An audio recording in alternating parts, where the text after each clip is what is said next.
Halo Sobat Sehat, jumpa lagi dengan saya Dr. Sung. Di video kali ini saya mau menjelaskan apa sih akibatnya kalau Anda berhenti minum kopi. Tonton slide yang satu ini.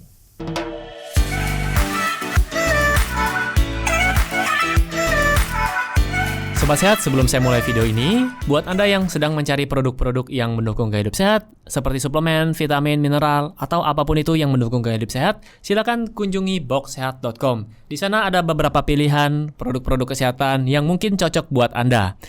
Oke, silakan nonton videonya. Ya, Sobat Sehat, jadi siapa yang nonton video ini merupakan salah satu atau merupakan orang yang mencintai kopi atau pencinta kopi deh. Silakan komen di bawah ini, kopi jenis apa yang Anda sukai dan kenapa Anda suka kopi. Kalau saya pribadi, kopi buat ya supaya bisa lebih berenergi, lebih semangat karena ada kandungan kafein di dalamnya. Nah, tapi buat Sobat Sehat semua, tahukah Anda kalau buat Anda semua yang sudah terbiasa minum kopi, apalagi sehari lebih dari 3 cangkir, Anda tidak boleh langsung berhenti minum kopi. Jadi tidak boleh langsung berhenti minum kopi. Jadi ada penjelasannya. Jadi di sini siapa yang sudah pernah coba buat mereka yang ketagihan kopi, langsung berhenti minum kopi, apa yang terjadi? Ada yang bilang kepala saya pusing dok, ada yang bilang mood saya berubah, mood swing, emosi saya tidak stabil, sulit konsentrasi. Nah, apa penyebabnya? Jadi kalau kita bicara tentang kafein yang berefek pada tubuh kita sendiri tahu kafein itu punya efek positif dan punya efek negatif. Kita mau lihat sisi yang mana dulu. Kalau kita bicara sisi yang positif, kafein ini memberikan mood buat kita, mood booster istilahnya. Kemudian memberikan energi, makanya sering dipakai untuk mereka-mereka yang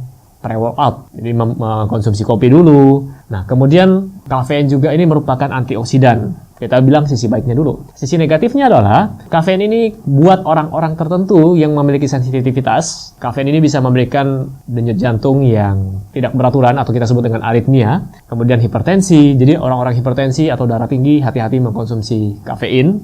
Dan itu tadi bisa menyebabkan kecanduan. Jadi mekanisme kerjanya seperti ini. Di dalam tubuh kita, di dalam otak ya, terdapat saraf-saraf untuk menerima si kafein tadi, terdapat reseptor. Jadi kafeinnya masuk ditangkap oleh reseptor. Jadi seperti kunci dan anak kunci. Klop. Cocok. Jadi misalnya pada saat saya sekarang nih, saya butuhkan kafein, saya ingin kerja lembur misalnya. Jadi reseptor saya ini akan menangkap kafein. Akhirnya saya tidak ngantuk. Saya lebih bersemangat, saya lebih berkonsentrasi. Lembur nih hari ini, tidak tidur misalnya. Besok saya minum kopi lagi. Tujuannya supaya bisa lembur lagi. Jadi reseptor ini akan menangkap kafein lagi. Tapi tubuh kita mempunyai mekanisme sendiri.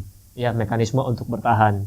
Tubuh kita sadar, tubuh harus beristirahat. Otomatis apa yang dilakukan oleh tubuh ketika kita memasukkan sejumlah kafein misalnya. Jadi tubuh kita akan membuat reseptor baru lagi untuk menangkap namanya adenosin tadi. Jadi reseptor ini sebenarnya berfungsi untuk menangkap adenosin atau pasangannya dengan adenosin. Tapi karena kita isi dengan kafein, akhirnya kita menjadi semangat. Adenosin ini berfungsi untuk membuat tubuh kita istirahat. Misalnya malam kita mulai mengantuk, badan kita mulai lemas. Tujuannya apa sih? Tubuh memberikan alarm, ayo istirahat.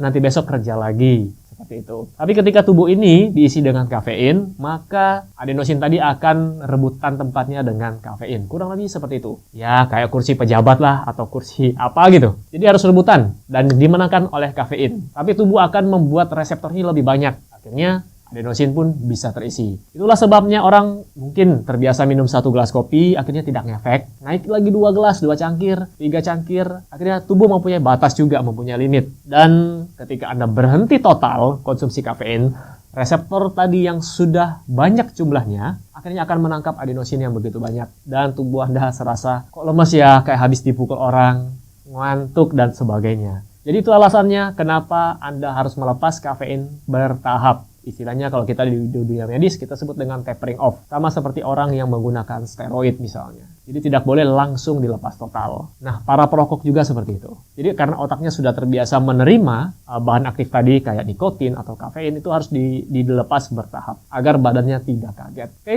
mungkin itu saja yang bisa saya jelaskan buat Anda semua. Jadi buat Anda pecinta kopi, saya tidak suruh Anda berhenti karena kafein juga ada manfaatnya. Tapi sekali lagi buat orang yang sensitif, misalnya punya gangguan irama jantung, punya penyakit hipertensi, atau konsumsi sedikit kafein jantungnya tidak karuan. Dan satu lagi buat mereka yang punya sakit MAH, GERD, dan lain-lain yang berhubungan dengan pencernaan, sebaiknya ya kenali diri Anda. Kapan saatnya Anda minum kopi, kapan saatnya Anda harus istirahat minum kopi.